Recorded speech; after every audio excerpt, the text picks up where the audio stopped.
Welcome back. The U.S. often points its fingers at others alleging various human rights abuses, yet the country has plenty of human rights issues of its own, including gender discrimination, which is a, quote, grave problem in U.S. society.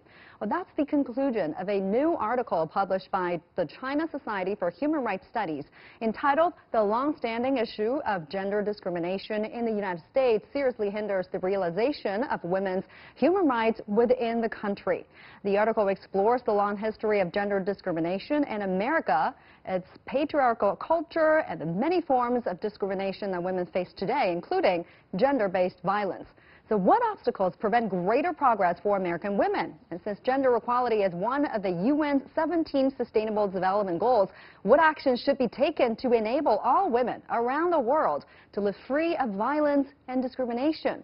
Well, joining the discussion is in our Beijing studio, Dr. Zhang Xiaoyu from the School of Journalism and Television at the Communication University of China, and also Emilia Bywaters, an American mathematics teacher now teaching in China. Great to have you both with us. Let me start with Xiaoyu first. What's your first impression after reading the article? Are you surprised by the gender inequality situation there in the United States, given its status as the world superpower, and it portrays itself usually as a role model, democratic role model for others? Yes, I read this report the day before yesterday, and so many numbers that shocked me much more than before, because the first fact that shocked me the most is the unequal pay between American women and men. According to this report, American men usually and generally paid more than 23% than American women. However, in China here, I've never experienced that any unequal pay in my field, at least in journalism and in professional fields.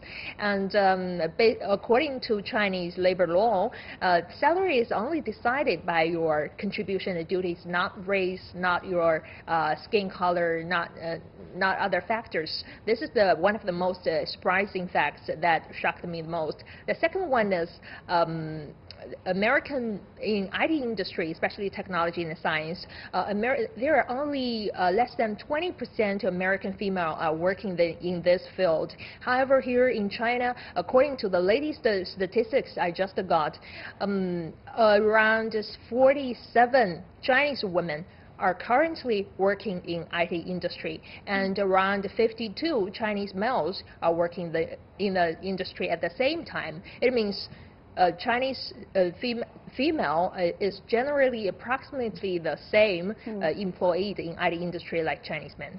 So it seemed pretty balanced there, according to that set of figures. Emilia, what do you think after hearing that? Do you think that the article, the report, reflects the American society fairly? I think so, because I am a living example of that. You know, as a young girl, even trying to study mathematics, there weren't that many females in my field. I would be the only female in my class, the only black, for that matter. And so I pretty much agree with the article, and it's still going on right now. So you said growing up, you've seen many women around you, and even yourself, experiencing that, witnessing that kind of gender discrimination. Tell us more about it. It hasn't been easy for you to make career breakthroughs, especially in the field of math. I mean, that is a field that has been long dominated by males. And when it comes to salary negotiation, you would find out your male counterparts make more money than you, and you're going, what? We're teaching this. And in terms of even promotions, the male will be promoted. That's one of the reasons why I thought, okay, well, let me try going to China. Perhaps maybe I will have a better chance. That's what brought me here. And what has been your experience here in the country, in China? It's had its own reason, which is another chapter.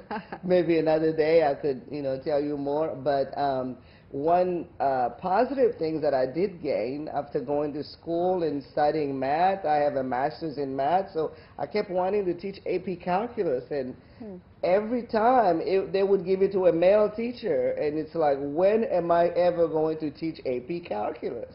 So one of my friends told me, come to China, and they have many openings on And so that's what I'm teaching now, so I'm really happy among the other math classes that I'm teaching. So I started teaching AP Calculus for the first time in China, and wow. I'm really happy to have made that move to come here, you know, because I'm, like I said, my male counterparts kept getting the position, and I was like, I know I can do this too.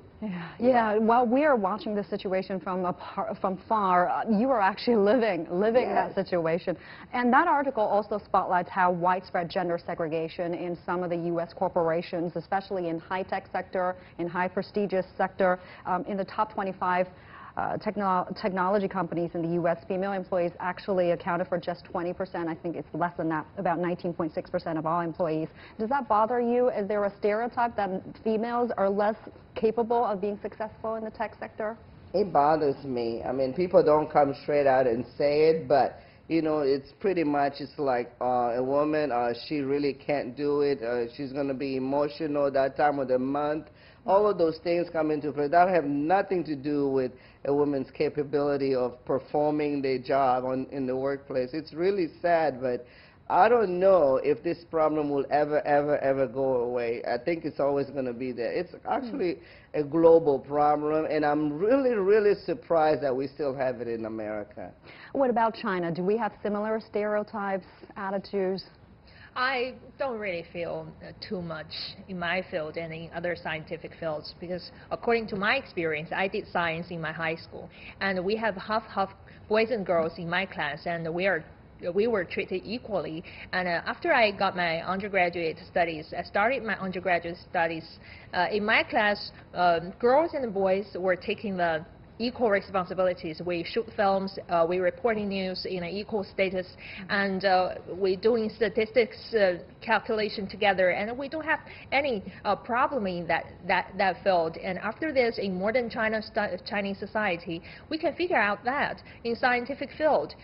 For instance, Tu Youyou, the Nobel Prize laureate, she has done very much in promoting Chinese women's status, and she is absolutely a symbol of empowered Chinese female scientists. Yeah. I think she has done a lot to tell the world that a lady can do anything what she wants to do. She's a trooper, yeah. And the article also criticized the United States for using human rights to criticize other countries over human rights issues while neglecting some of its own human rights issues like gender inequality. I mean, how do you look at that? Because it also says it's also calling the United States a disturber, a troublemaker in international human rights fields.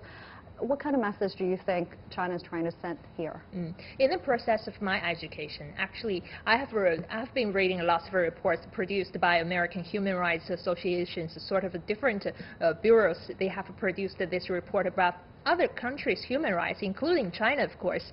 But I think the most important thing for the U.S. to understand is that human rights is about improve humans' living standards and to do some poverty alleviation. It's not about other factors. And the priority in improving human rights is to take care of his own business and to understand what is the meaning of being equal.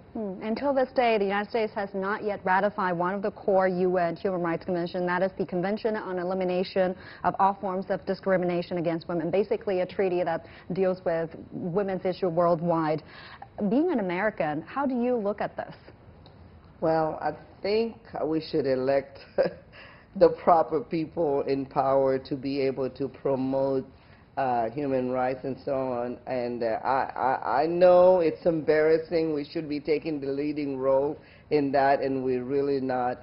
So with the elections coming up, and I urge everyone to go out there. I'm not political, don't get me wrong. I'm just saying we should put in power the people, the leaders that really do believe in these women's rights, and that would help the population understand it better.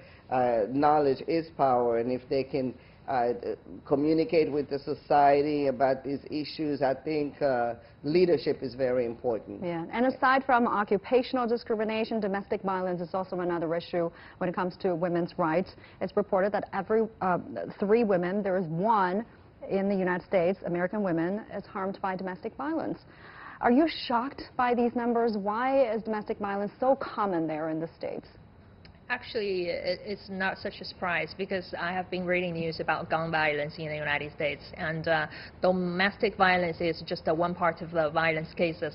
And I think the American government should pay more attention to how to protect its common people and prevent them from being hurt by the others. That is the most important thing, and especially improve laws.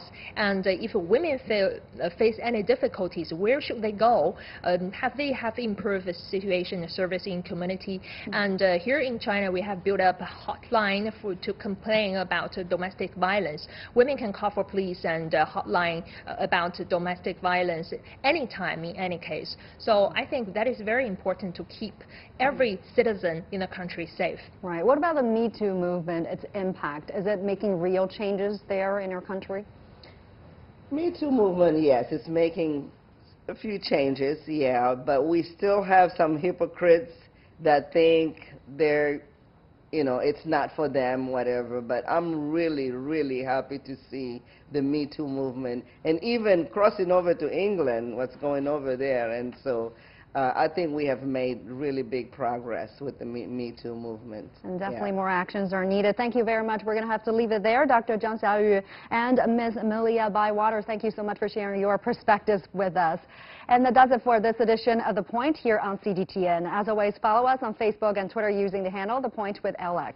Download the CGTN app to watch our show on your mobile devices, or go to YouTube and look for CGTN The Point. Thank you for watching. You've got The Point.